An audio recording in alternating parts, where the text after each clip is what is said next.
할렐루야. 오늘 이 새벽에도 하나님의 크신 은총과 축복이 여러분과 함께 하시길 주님의 이름으로 축원합니다.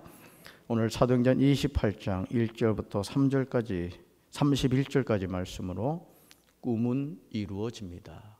꿈은 이루어집니다. 이런 제목으로 말씀의 은혜를 나누고자 합니다. 꿈은 이루어진다. 우리는 그렇게 믿고 살아가죠. 제 자신의 경우를 돌이켜봐도 꿈은 이루어집니다. 저는 어린 시절부터 유일한 꿈이 목사님이 되는 것이었습니다. 제가 태어난 고향은 정말 산골입니다. 어린 시절 전기와 수도가 없었고요. 초등학교 때 전기와 수도가 들어왔습니다. 지금도 학교를 마치고 집으로 돌아가다가 저희 아랫동네가 거운이란 동네인데 어느 집의 부엌에 백열전구에 불이 들어와 있는 것을 보면서 저게 전기구나 이걸 알게 되었죠. 자, 그런 촌에서 자란 저에게 아주 어린 시절부터 목사님이 되는 것이 꿈이었고, 저는 식사를 할 때마다 늘 이렇게 기도했습니다. 하나님 아버지, 저 목사님 되게 해주세요. 아버지 하나님께 간절하게 기도했죠. 그리고 1988년 제가 꿈꾸던 목사의 길을 가기 위해서 대전에 있는 모건대학교 신학과에 입학했습니다. 그리고 다시 33년이 지난 이 시점에서 제가 강경제일교회 제31대 담임 목사가 되었습니다. 그러기에 저는 여러분에게 꿈은 이루어진다라고 자신 있게 말씀드릴 수 있습니다. 그렇습니다. 꿈은 이루어집니다. 오늘 사도행전 28장은 바울의 꿈이 어떻게 이루어지고 있는가를 우리에게 보여주고 있습니다. 저는 강경제일교회 모든 성도가 하나님이 주신 거룩한 꿈을 꾸게 되기를 주님의 이름으로 축원합니다. 그리고 그 꿈이 하나님을 향한 거룩한 비전이 되시기를 주님의 이름으로 축원합니다. 먼저 1절을 보시면 하나님은 바울의 말에 권위가 있게 하셨음을 기억하고 하나님을 믿어야 합니다. 유라굴로라는 광풍은 이달리아로 가려던 알렉산드리아 배를 완전히 파괴하였습니다. 아니, 그 배에 타고 있던 사람들의 짐을 다 풀어버리죠. 배의 기구를 그들의 손으로 내버립니다. 사도행전 27장 20절을 보시면 절망적으로 기록하고 있는 것을 보게 되죠. 자, 20절 같이 읽습니다. 여러 날 동안 해도 별도 보이지 아니하고 큰 풍랑이 그대로 있음에 구원의 여망마저 없어졌더라. 아멘. 해도 별도 보이지 않는 큰 풍랑이 그대로 있는 아주 절망적인 상황에 처하게 된 것이죠. 이런 절망적인 상황에서 바울은 하나님이 주신 말씀을 22절과 25절에서 뱉는 사람들에게 전하는 것을 보게 되죠. 자, 말씀 같이 읽습니다. 내가 너희를 권하노니 이제는 안심하라. 너희 중 아무도 생명에는 아무런 손상이 없겠고 오직 배뿐이리라. 그러므로 여러분이 안심하라.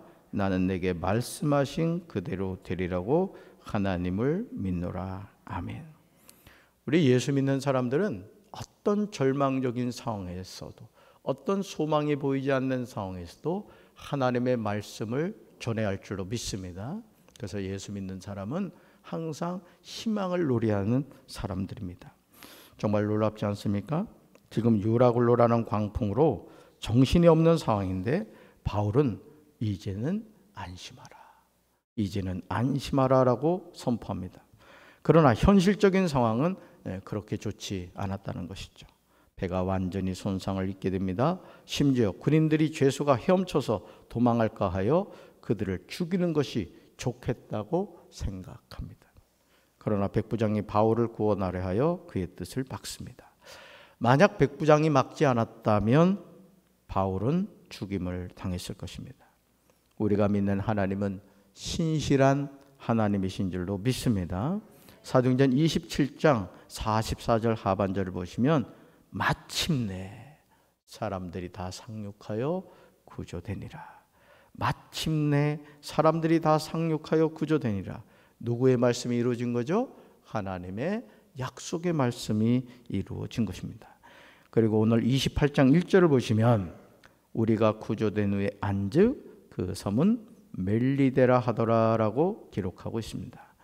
하나님은 바울에게 말씀하신 그대로 이루어 주셨습니다. 저는 바울이 만난 하나님을 이 시간 저와 여러분도 만나게 되시기를 주님의 이름으로 축원합니다. 그래서 예수를 믿는다는 것은 항상 하나님의 약속의 말씀을 붙잡고 살아가는 겁니다. 내 상황과 형편이 전혀 소망이 보이지 않는다 할지라도 하나님이 약속하셨으니 그 약속대로 이루어질 줄로 믿습니다. 그것이 우리가 고백하는 참된 믿음인 줄로 믿습니다. 두 번째 3절 보시면 주님의 자녀로서 선한 일을 하여도 독사에 물릴 수 있음을 잊지 말아야 합니다. 본문 2절을 보시면 섬 사람들이 바울과 그 일행에게 특별한 친절을 베풀어 주었습니다. 비가 내린 뒤라서 날씨가 추웠으므로 그들은 불을 피워서 모든 사람을 맞아 주었습니다. 자, 그런데요 3절에서 예상 밖의 문제가 발생하죠. 3절 같이 읽습니다. 바울이 나무 한 묶음을 거두어 불에 넣으니 뜨거움으로 말미암아 독사가 나와 그 손을 물고 있는지라. 아멘. 바울이 왜 나무를 한 묶음 가져왔는지 모르겠습니다. 그가 주 예수의 신분으로 있었기에 강제 동원이 되었는지는 모르겠지만 아마 자발적인 섬김이었던 것 같습니다. 그런데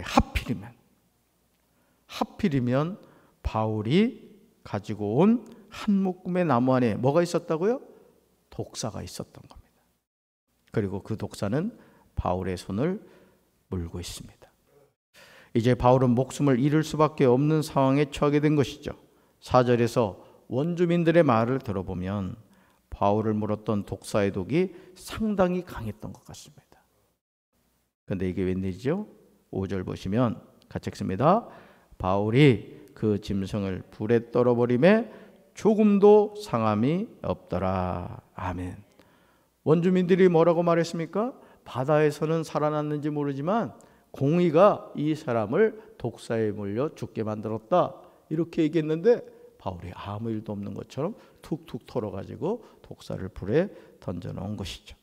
상식적으로는 말이 되지 않습니다. 어떻게 이런 일이 일어날 수 있겠습니까? 바울의 모습을 지켜본 원주민들은 4절에서 바울을 향하여 이렇게 말하죠. 이 사람은 살인한 자로다. 이 사람은 살인자로다. 이렇게 말합니다. 그런데 바울이 독사에 물려서 죽지 않자 이제는 이렇게 말하죠. 그를 신이라 하더라. 살인자가 졸지 뭐가 됐어요? 신이 된 것입니다. 사랑하는 성도 여러분, 우리가 누군가를 위해서 선한 일을 해도 때로는 독사에 물릴 수 있음을 기억하셔야 됩니다. 우리가 주님의 맡겨주신 사명을 감당할 때 우리의 삶에 뜻하지 않은 인생의 고난과 역경이 다가올 수가 있습니다. 이런 그것 때문에 낙심하지 마시고 끝까지 하나님 주신 사명 믿음으로 잘 감당할 수 있게 되기를 주님의 이름으로 축원합니다. 자, 세 번째로 14절 보시면 하나님은 바울의 꿈을 정확하게 기억하시고 응답해 주셨음을 기억해야 합니다. 저와 여러분이 이 세상에서 그리스도인으로 산다는 것은 매우 어리석은 선택입니다. 왜냐하면 우리가 그리스도인이 된다는 것은 이 세상에서 육신의 정욕과 안목의 정욕과 이생의 자랑을 버리겠다는 뜻이기 때문입니다. 그러나 우리 육체는 이 세 가지 욕망을 끊임없이 품고 살아갑니다. 저와 여러분이 성령 안에서 깨어있지 않으면 우리는 부지불식간에 세상의 길을 걷고 있는 자신을 보게 될 것입니다. 이제 바울은 석 달 후에 멜리데 섬을 떠납니다. 그리고 며칠 후 보디올에 이르죠. 14절 보시면 거기에서 바울은 형제들을 만납니다. 14절 같이 읽습니다. 거기서 형제들을 만나 그들의 청함을 받아 이래를 함께 머무니라. 그래서 우리는 이와 같이 로마로 가니라. 아멘. 이 파란 글씨를 잘 보세요. 그래서 우리는 이와 같이 어디로 가니라? 누가 이 말씀하셨죠? 로마에서도 나의 복음을 전하여야 하리라. 하나님의 꿈이었고 그 꿈이 바울의 꿈이 되었습니다. 저는 우리 사랑하는 성도들도 하나님의 꿈이 우리 사랑하는 강경제일교회 성도들의 꿈이 되기를 주님의 이름으로 축원합니다. 바울이 그토록 꿈꾸었던 로마로 드디어 가게 된 것입니다. 저와 여러분이 기도하면서 하나님이 꾸게 하시는 꿈은 개꿈이 될 수 없습니다. 그 꿈은 반드시 이루어지는 줄로 믿습니다. 15절에서 하나님은 바울을 위로해 주세요. 바울은 혼자가 아니었죠. 15절 같이 읽습니다. 그곳 형제들이 우리 소식을 듣고 아비오 광장과 트레이스 타베르네까지 맞으러 오니 바울이 그들을 보고 하나님께 감사하고 담대한 마음을 얻으니라. 아멘. 바울은 자유의 신분으로 살 수 있었지만 복음을 위하여 죄수가 되었습니다. 이런 바울을 어찌 하나님이 외면하시겠습니까? 바울은 자신을 위로해 주신 하나님께 감사하고 있습니다. 담대한 마음을 얻습니다. 저는 우리가 이런 마음을 품게 되기를 주님의 이름으로 축원합니다. 주님이 주신 꿈을 품고 살아가는 인생, 하나님이 그 삶을 어찌 책임져 주시지 않겠습니까? 저는 우리 사랑하는 강경제일교회 모든 성도들이 하나님이 주신 꿈을 품고 사시기를 주님의 이름으로 축원합니다. 자, 네 번째로 31절 봅니다. 바울은 자기에게 오는 사람을 다 영접하여 하나님 나라를 전파하였습니다. 바울과 그 일행이 드디어 로마에 들어갑니다. 바울에게는 자기를 지키는 한 군인과 함께 따로 있게 허락해 줍니다. 바울은 로마에서도 자신의 사명이 무엇인가를 잊지 않았어요. 여러분, 우리가 오늘 이 하루를 살면서도 아무 생각 없이 하루를 사는 사람하고 오늘 이 하루 하나님이 나에게 주신 사명이 무엇인가, 그 사명을 기억하고 사는 사람하고 하루의 삶의 가치가 같을 수가 없을 것입니다. 20절을 보시면 이런 바울의 의지가 잘 보입니다. 20절 같이 읽습니다. 이러므로 너희를 보고 함께 이야기하려고 청하였으니 이스라엘의 소망으로 말미암아 내가 이 쇠사슬에 매인 바 되었노라. 아멘.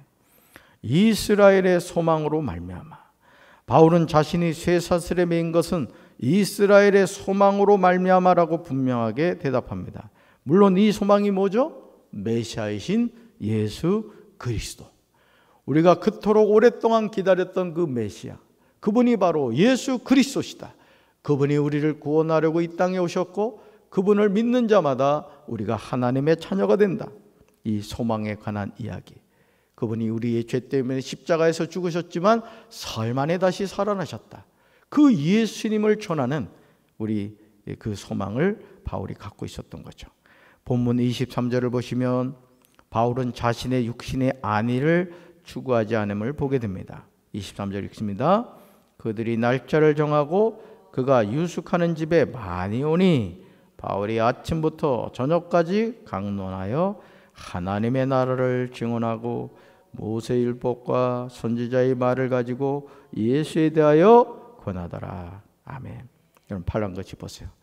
바울이 아침부터 저녁까지 강론했다. 우리 강경제일과 이런 교회가 돼요. 늘 성전에 불이 켜져 있고 성전마다 부르짖어 기도하는 성도들이 있고 교회 각 공간마다 모여서 소급으로 성경 공부를 하고 하나님을 찬양하는 소리가 끊어지지 않는 교회.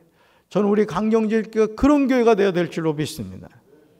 그래서 우리 교회 아이들이 와서 잘 놀아요. 문제는 쓰레기를 자꾸 버리고 가는 것이 문제이긴 한데 그래도 얼마나 좋은지 몰라요. 교회가 아이들이 와서 노는 그 모습만 봐도 말이죠. 이런 교회가 사람이 없다고 생각해 보세요. 그 교회가 어떻게 교회의 역할을 할 수가 있겠습니까? 저는 우리 강경제일교회가 아침부터 저녁까지 말씀이 강론되고 특별히 뒷부분 예수에 대하여 권하더라. 이게 중요한 거예요. 결국 뭘 강론해야 되느냐? 예수에 대한 말씀이 전해져야 되는 거예요. 그래서 모든 말씀에는 반드시 누가 나와야 돼요? 예수님이 나와야 되는 거예요. 저와 여러분의 이 하루의 삶에도 누구의 이름이 계속 증거가 돼야 됩니까? 예수의 이름이. 오늘 9일장이잖아요. 오늘 9일장에서 우리 사랑의 카페가 해야 할 일이 뭐겠습니까? 커피 주고 차 주는 게 목적이 아닙니다. 우리는 예수를 줘야 되는 거예요. 예수를. 아멘. 우리 성도 여러분들 오늘 왜 이 하루 더 사시는지 아십니까? 예수를 전하라고. 여러분 직장에서도 어디서든지 전도지 갖다 놓으세요. 그리고 당당하게 예수는 그리스도라는 사실을 증거하며 살게 되길 주님의 이름으로 축원합니다. 여러분 23절을 주목해 보시기 바라요. 바울은 하나님의 나라를 증언합니다. 우리는 이 땅에 잠깐 살아갑니다. 여러분, 우리의 본향은 하나님 나라 천국인 줄로 믿습니다. 바울은 사람들에게 아침부터 저녁까지 모세율법, 선지자의 말을 가지고 예수에 대하여 권합니다. 즉 유대인들이 기다리던 메시아, 바로 그분이 예수님이시다 분명하게 전한 것이죠. 바울의 전도에 사람들의 반응이 극명하게 달라져요. 바울의 말을 믿는 사람도 있었습니다. 24절 볼까요? 그 말을 믿는 사람도 있고 믿지 아니하는 사람도 있어. 아멘.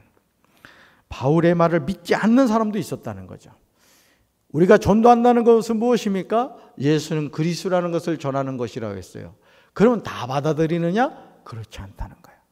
하나님이 택한 백성은 그 복음을 통하여 예수님을 믿어야 되겠구나, 예수님을 영접하는 사람이 있는가 하면 어떤 사람은 그거에 대해서 아주 강하게 반발하는 그런 사람들이 있다는 거죠.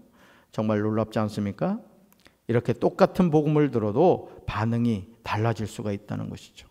그 이유는 26절에 나오듯이 듣기는 들어도 도무지 깨닫지 못합니다. 보기는 보아도 도무지 알지 못해요. 저는 우리 사랑하는 성도 여러분들이 강단에서 전해지는 말씀을 들을 때마다 그 말씀이 들리게 되시길 주님의 이름으로 축원합니다. 그래서 말씀의 은혜 받으셔야 돼요. 오늘도 하나님의 생명의 말씀으로 배불러 돌아가시기를 주님의 이름으로 축원합니다. 오늘도 이런 현상은 동일하게 일어납니다. 30절로 31절에서 자신의 마지막 선교의 열정을 불태우는 바울을 만나게 되죠. 이것이 사명자의 삶입니다. 우리 말씀 읽습니다.